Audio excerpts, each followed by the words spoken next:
Okay, so right in the middle of Manhattan's Hudson Yards, there's this wild-looking structure. It's kind of like something out of an M.C. Escher drawing, right? It's this huge, shiny copper honeycomb of stairs that just goes up and up, 16 stories high. It's called the Vessel. Now, it was supposed to be this incredible icon of public art and ambition, but wow, it ended up becoming a symbol of something way more complicated and, frankly, tragic. So let's get into it. This is the story of a stairway to, well, that's the big question, isn't it? Where does it really lead? Right from the get-go, the vision for this thing was absolutely massive. I mean, the developer, a guy named Stephen Ross, he wanted something that would totally transform the city. And when a magazine like Fortune comes out and says this could be Manhattan's Eiffel Tower, well, that tells you everything you need to know about the level of ambition we're talking about. This was never just a sculpture in their eyes. No way. This was going to be a global landmark, the brand new heart for a whole new part of the city. And you have to admit, the design is just stunning. I mean, look at this rendering. It's so intricate. The designer, a British guy named Thomas Heatherwick, came up with this incredible, mesmerizing web of stairways. And his inspiration? Get this. It was a mix of ancient Indian stepwells and, of all things, a playground jungle gym. The whole point was that you weren't supposed to just look at it. You were supposed to climb it, get lost in it, explore every angle. It was about seeing the city and seeing each other in a totally new way. Yeah, well, a vision like that, it does not come cheap. The original price tag was supposed to be around $75 million, but the final cost? It just ballooned to a staggering $200 million. $200 million. I mean, think about the logistics. They had to make all these crazy complex copper-covered steel pieces over in Italy and then ship them all the way to New York. It was an absolutely massive investment, all to create the shiny centerpiece for the even more massive Hudson Yards project. And the scale of this thing is just mind-boggling. Let's just break down the numbers, okay? It's 16 stories high, 150 feet tall. It has 154 different interconnected flights of stairs. That adds up to 2,500 individual steps and 80 landings to catch your breath on. So basically, it's a vertical public park designed to be this whole experience of movement and climbing. So how did they sell this thing to the public? Well, this picture from one of the promo films pretty much says it all. They had dancers from the famous Alvin Ailey American Dance Theater performing all over it. The whole message was about it being a dynamic stage for the city. It was all about energy, about movement, about interacting with the structure and with other people. It even got the nickname the social climber. And with all that hype, it was finally ready for its big debut. All right, so the Vessel opens its doors to the public on March 15th, 2019. The hype is huge. But it took almost no time at all for that grand vision to start showing some pretty serious cracks. The conversation, almost overnight, went from, wow, look how beautiful it is, to, uh-oh, we've got some problems here. The first big issue was a total PR nightmare.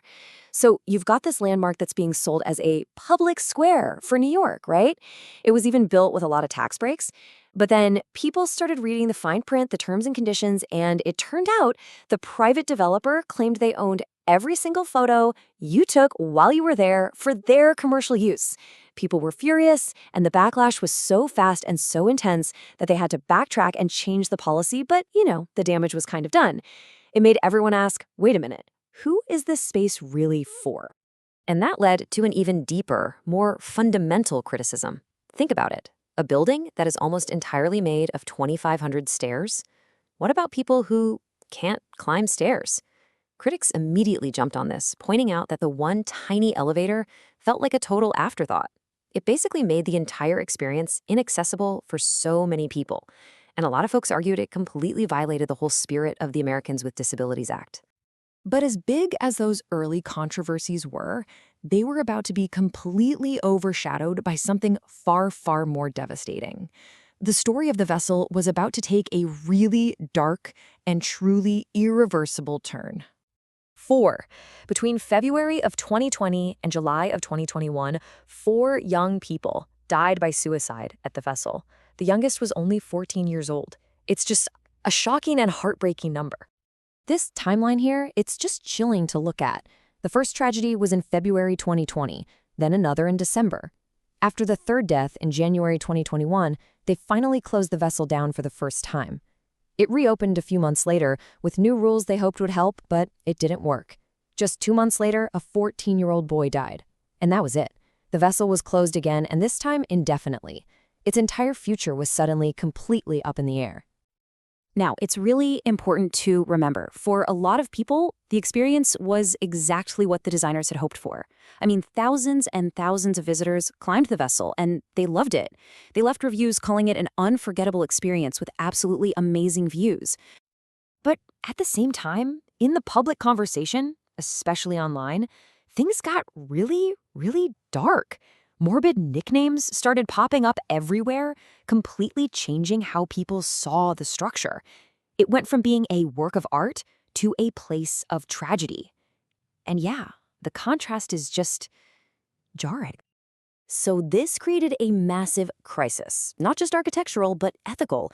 The developers had to face this impossible question. What on earth do you do with a $200 million tourist attraction that has become a magnet for tragedy? Their first attempt at a solution was what they called a buddy system. The new rule was you couldn't go in alone, you had to be in a group of 2 or more. But this tragically failed to stop the 4th death. The 14-year-old boy, he was there with his family when he jumped. It was just this awful, painful lesson that a simple rule change wasn't going to be enough. So the focus had to turn to the design itself. I mean, look at the photo on the left from when it was being built. The original railings were only waist high. That's it. And this was something that critics and safety experts had been warning about from the very beginning, that they were dangerously low.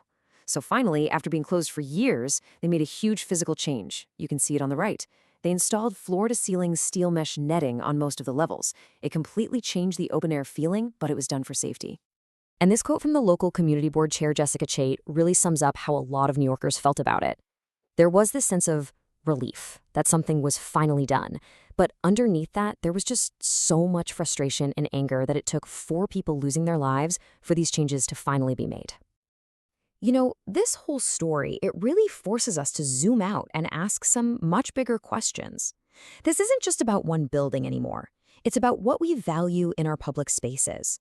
Who are they actually for? And what kind of responsibility do the people who create them really have? So some critics have brought up this concept called able nationalism. It's a bit of a mouthful, but the idea is pretty simple. It's this theory that our public spaces are often built with a kind of unconscious bias. They're designed to celebrate a specific type of fit, able-bodied person, which means they automatically, even if unintentionally, exclude people with disabilities. In this case, those thousands of stairs become a pretty powerful symbol of who gets to belong and who is left out. And this isn't a new idea. I mean, stairs have been a hugely powerful political symbol for a long time. Look at this photo. This is the Capitol crawl from 1990. You're seeing disability rights activists literally getting out of their wheelchairs and pulling themselves by hand up the steps of the U.S. Capitol.